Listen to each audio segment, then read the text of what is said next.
দেশের অর্থনৈতিক কাঠামোতে ভ্যাট মূল্য সংযোজন কর একটি গুরুত্বপূর্ণ উপাদান।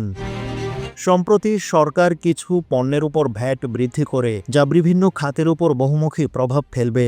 এর ফলে পণ্যের উৎপাদন খরচ থেকে শুরু করে সেবা খাতের ব্যয় বৃদ্ধি পাচ্ছে।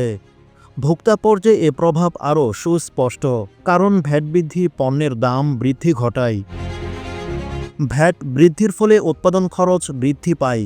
এর ফলে উৎপাদকরা দাম বৃদ্ধি করতে বাধ্য হন, যা সরাসরি ভোক্তাদের উপর চাপ ফেলে। সেবার মূল্যবৃদ্ধি পেলে সাধারণ মানুষের উপর আর্থিক চাপ বৃদ্ধি পায়। ব্যাংকিং, যোগাযোগ ও পরিবহন খাতে তার প্রভাব পড়ে। ভ্যাট বৃদ্ধির ফলে পণ্য ও সেবা চাহিদা হ্রাস পায়, যা বিনিয়োগকারীদের আস্থা কমাতে পারে। আজকের আলোচ্য বিষয় শিক্ষা খাতকে নিয়ে। শিক্ষা খাত হলো একটি দেশের অর্থনৈতিক ও সামাজিক উন্নয়নের মূল চালিকা শক্তি। তবে ভ্যাট বৃদ্ধির ফলে এ খাতের নেতিবাচক প্রভাব পড়তে পারে। শিক্ষা উপকরণের দাম বৃদ্ধি। কাগজ, বই, স্টেশনারি এবং অন্যান্য শিক্ষা সামগ্রীর উপর ভ্যাট বৃদ্ধির ফলে এগুলো মূল্য বৃদ্ধি পায়। এর ফলে শিক্ষার্থীদের পরিবারের জন্য খরচ বহন করা অত্যন্ত কঠিন হয়ে পড়ে। বেসরকারি শিক্ষা প্রতিষ্ঠানগুলোকে পরিচালনা খরচ বৃদ্ধি পায়। শিক্ষা প্রতিষ্ঠানগুলোর জন্য বিদ্যুৎ, যন্ত্রপাতি, ফার্নিচার সহ প্রয়োজনীয় সরঞ্জাম কেনার বাড়তি ব্যয় যুক্ত করা হয়। এতে টিউশন ফি বৃদ্ধির প্রবণতাও দেখা দেয়।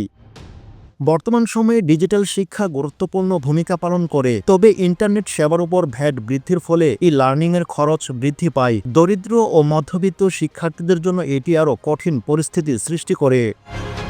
বর্ধিত খরচের কারণে অনেক প্রতিষ্ঠান মানসম্পন্ন উপকরণ সংগ্রহ করতে পারেন না। এতে শিক্ষা মান নিম্নমুখী হওয়ার আশঙ্কা থাকে।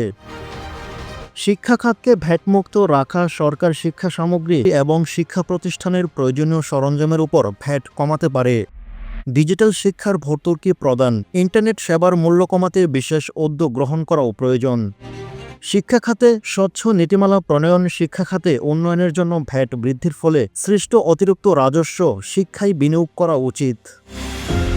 সবশেষে ভ্যাট বৃদ্ধি একটি দেশের অর্থনৈতিক কাঠামোর জন্য গুরুত্বপূর্ণ হতে পারে, তবে এটি যেন শিক্ষা খাতের মতো সংবেদনশীল খাতকেও নেতিবাচক প্রভাবে না ফেলে সে বিষয়ে বিশেষ নজর দেওয়া প্রয়োজন। শিক্ষার খরচ বৃদ্ধি পেয়ে গেলে দেশব্যাপী এর দীর্ঘমেয়াদী প্রভাব অত্যন্ত ক্ষতিকর হতে পারে। অতএব সরকারের উচিত শিক্ষা খাতের উন্নয়নে বিশেষ গুরুত্ব দেওয়া এবং শিক্ষার্থীদের জন্য একটি সহনশীল পরিবেশ নিশ্চিত করা। ডেস্ক রিপোর্ট, ভ্যাট বন্ধু নিউজ।